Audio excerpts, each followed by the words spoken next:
You're young, you've got the world ahead of you, and you've finally gotten that raise that'll let you compete in the corporate car park.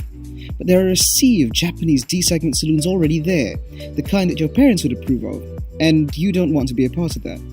You have to drive something that tells the world that you're not only well-to-do, but also different. And for the longest time, you'd likely have gone with one of these, the Kia Optima.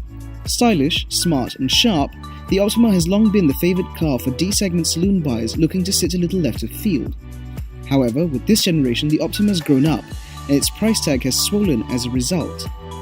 And that swollen price tag has put it directly into contention with this, the Volkswagen Passat, which has almost always positioned itself as a semi-premium offering with immense practicality, refinement and poise, enough to persuade you out of a proper premium saloon. The Optima, with that, thinks it has what it takes to sit alongside the Passat for the first time. But can it though? The thing about big D-segment saloon cars is that they have to straddle both worlds. On one hand, they have to look athletic, sporty and engaging, and on that front the Optima hits it right on the nose. Look at it! It's so sharp, so stylish. It even has air breathers in the front like a BMW. As part of the Soul GT trim that we get here, there are more aggressive bumpers front and rear, 18-inch alloy wheels and bi-beam LED headlights. The Passat, on the other hand, feeds the other half of the D-segment argument, that they have to look and feel mature and express more than anything else that you've made it. Volkswagen, being Volkswagen, went about the design of the Passat in a typically Germanic sort of way, and as a result it looks upright and mature and professional. In fact, you could probably black out the badges and say that it's a properly premium car, which arguably was kind of what they wanted to do in the first place. In Comfortline Plus trim, you get larger alloy wheels and tint as standard, and inside, the Passat continues this theme of maturity. There's a touchscreen infotainment system, full leather, and electric adjustment on both sides. The driver's seat even has a massage function which, though it sounds excellent, isn't so great in execution. At least everything is well laid out and folds easily to hand, and the full-width front air conditioning vent looks great, and the cabin is topped off by the centrally mounted analog clock. And in the back, it's cavernous. There's easily enough room for 3 adults here, though the chap in the middle will have to deal with a slightly taller central tunnel. There's even a separate climate control back here as well, should your passengers insist on being kept to a very specific temperature. The Optima, on the other hand, is clearly geared towards driver engagement, and the cabin shows that off immensely. The leather in here is red, for starters. There's even the letters GT embroidered into the seat, and the seats themselves are designed to make you feel snug and supported. The center stack design is very reminiscent of what you'd get in a BMW, with 2 tiers of controls, a large gear knob, and even a drive mode selector. The Optima's cabin is very well appointed too.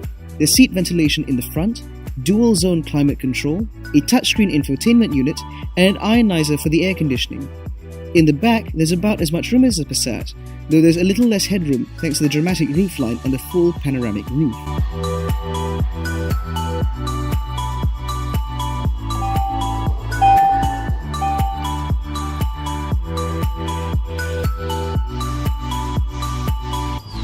Out on the move, the Optima retains that driver-focused character, at least that's how it seems. The seats are snug and supportive, the steering wheel is meaty and has decent mass to it, and there are even paddle shifters on the back should the mood take you. Under the bonnet, there is a 2-litre turbocharged petrol mill, a first for the Optima, putting out 240 horsepower and 350 Nm of torque, paired to a 6-speed automatic transmission.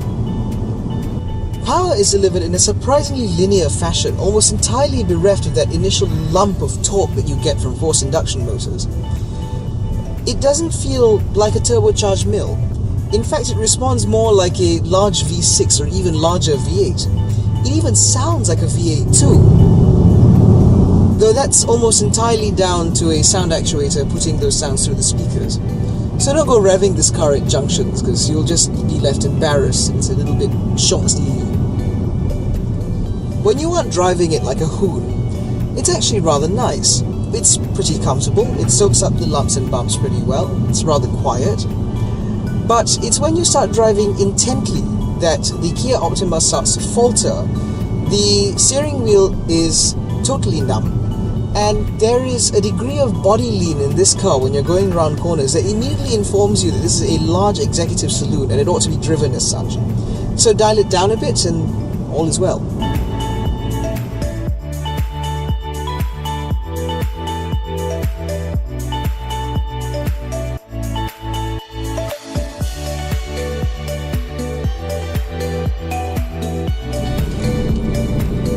The Passat is the opposite. On the surface, it has all of the makings of a comfortable motorway cruiser with a torquey engine up front and a 7-speed double-clutch gearbox. And for the most part, that's what it is. You hear precious little of the engine, or the wind, or the road. This car is impressively well insulated. And all of the controls in the Passat fall very easily to hand, making it very easy to interfere with it when you're on the move. But while it's a comfortable, able motorway cruiser, you'd be surprised at just how agile and willing this car can be on a back road. The communicative steering wheel and the well-judged suspension means that you can carry indecent speed through corners. And while it might not be giggle-inducing like a hot hatch or something like that, it is more fun than you'd expect a D-segment saloon to be. And it can be very easy to get carried away behind the wheel of the Passat, so just bear that in mind should you have passengers in the back.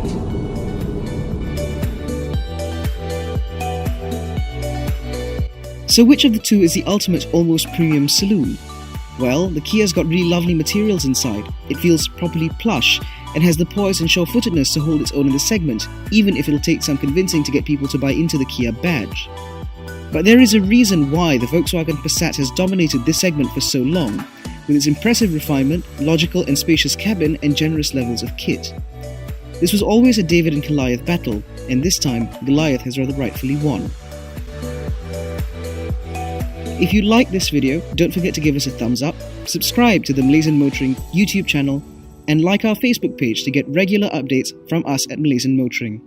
Thank you so much for watching. We'll see you again soon.